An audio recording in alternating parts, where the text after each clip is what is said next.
The Ultimate Secrets of the Universe, Part 3, Computing a Relativistic Universe. In each tick of processor time, the universal processor runs a separate instance or copy of the elemental program to compute each coherent particle process in the universe.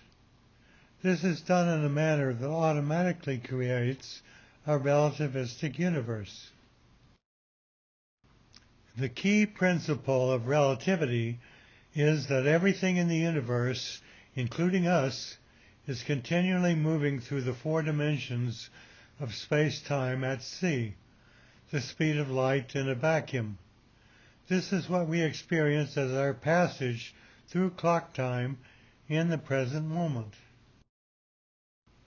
If we have no spatial velocity, we continually travel only through time at the speed of light.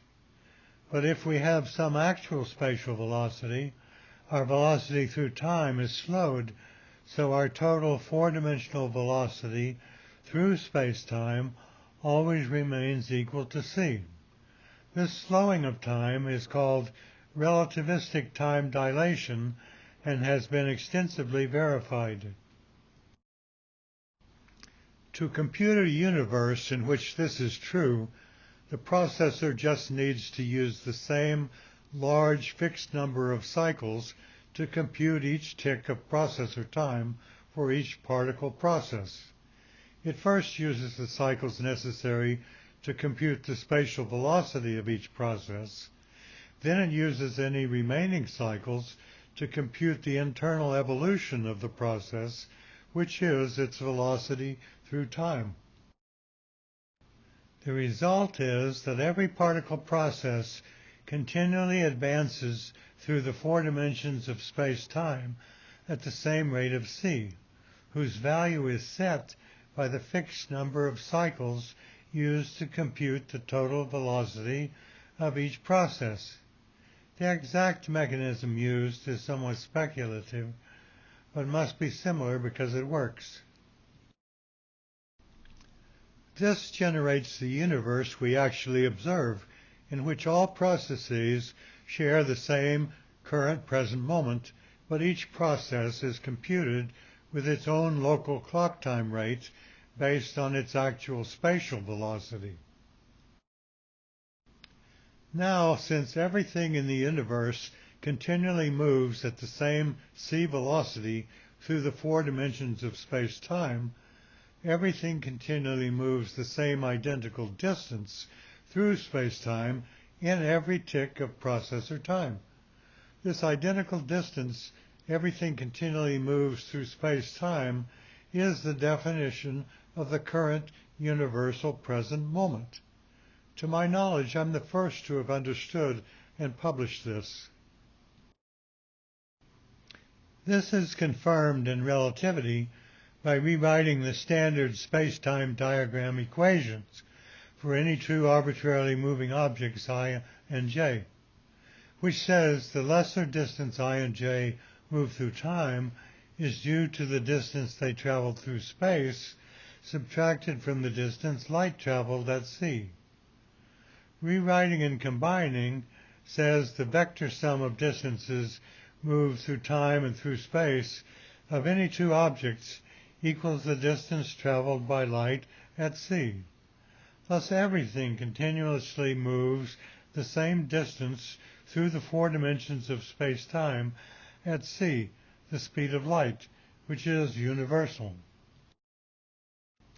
So every observer sees everything continually move the same identical distance through space-time. Observers may measure this identical distance differently, but all observers agree it's an identical distance.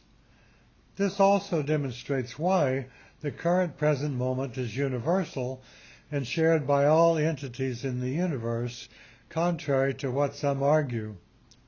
All entities in the universe have local time rates determined by their actual spatial velocity, but all share the same current common present moment, since all travel the same total distance as light through space-time in every tick of processor time. Now, it's very important to properly understand spatial velocity. If one twin embarks on a relativistic space trip and the other stays on Earth, they both see each other's time slow due to their equal and opposite relative spatial velocities. But when they meet back on Earth, only the space-traveling twin has actually aged less. Only his clock actually ran relatively slower and passed less time during their separation. This is because only the space twin had actual spatial velocity with respect to the original inertial path he had shared with Earth and his other twin.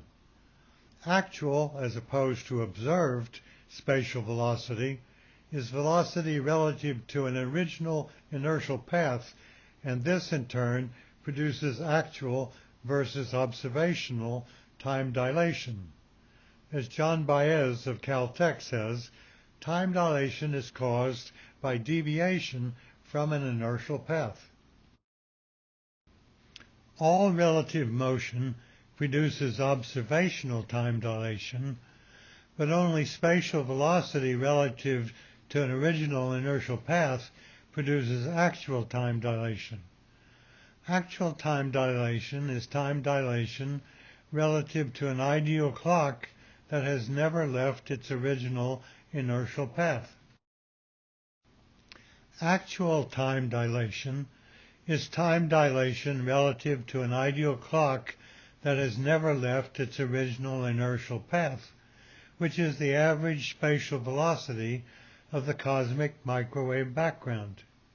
So the age of the universe measured from a location at rest with respect to the CMB should be greater than from Earth, because the measuring clock should be running faster. This is a testable hypothesis.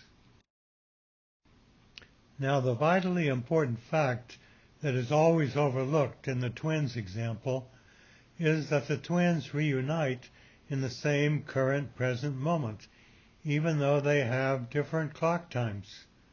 In fact, they shared the same current present moment throughout their separation. This confirms there are two separate kinds of time: clock time, which varies from clock to clock depending on actual spatial velocity, and present moment or processor time, which is universal and shared by all. This is how the computational universe automatically computes a universe that is inherently relativistic, in which everything exists in the current universal present moment, with individual clock times and rates depending on the history of their actual spatial velocities. Please watch the complete YouTube Fundamentals series, preferably in order.